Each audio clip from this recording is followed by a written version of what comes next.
Hello, everyone. So, we have multiple Ukraine related topics today. This one was interesting. It was from Independent. I am checking on the story. So, I'm waiting for the follow up on this. But that would be interesting. This information that Putin's soldiers apparently surrendered to a bunch of land going drones for all intents and purposes. And we talked to the land going drones before. I don't know what their capability is. So we'll see. But I will ask my sources in Ukraine about this. Meanwhile, Hungary's new elected leader, Peter Magyar, says that he would talk to Putin if Putin reaches out to him. And he says, he would tell Putin to stop the war in Ukraine, but of course that's not going to happen. Many people have tried, but at least he put himself on record. Now, here's the really encouraging bit. The bit where he talks about reviewing the contracts, the energy contracts he still has with Russia. So remember, we said that one of the biggest problems kind of undermining the whole European policy of not trading with Russia anymore has been Hungary's and Slovakia's dependence on Russian oil. So I'm kind of hoping that Hungary will take a page from the book of the rest of the EU and work hard on their green technologies and collaborate with other countries to secure other energy sources, because that would be huge. Now, for those who are hoping that 90 billion euro loan is immediately going to go through, probably not, because remember, they have a process for transfer of power, and Orban is still technically in office. So looking at the timelines, Peter Magyar is expected to take office as Hungary's new prime minister as early as May 5th of this year.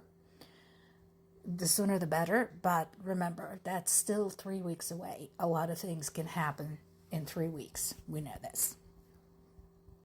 There are now reports that Ukrainian military had struck another Russian chemical factory in Cherepovets. This is in the Vologda region. And again, right now, all such factories basically serve the army. We know this.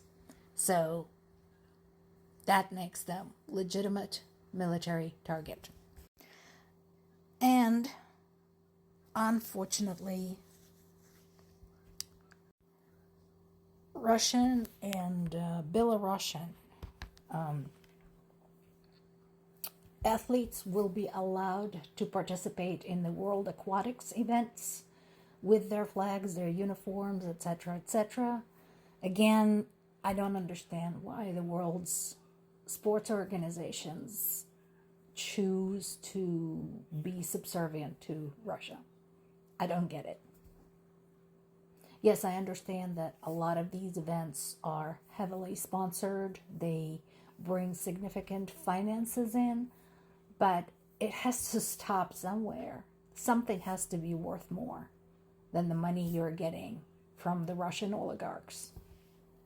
Russia can't seem to learn. So a whole bunch of Russian soldiers died when they attempted to infiltrate the Sumy region through a gas pipeline. Now, this is not the first time they tried this strategy. You would think they would have learned the first few times. Apparently, no. Meanwhile, Russia continues targeting civilian objects. One of them is the critical dam in the Kharkiv region. So you all already know that this wouldn't be the first time Russia targeted a dam. The one in Zaporizhia has been targeted. The one in Novokakhovka has been destroyed, which basically had ecological consequences that are still taking place to this day. And of course, the river dams are an intrinsic part of both Ukrainian transportation system and Ukrainian hydroelectric power systems.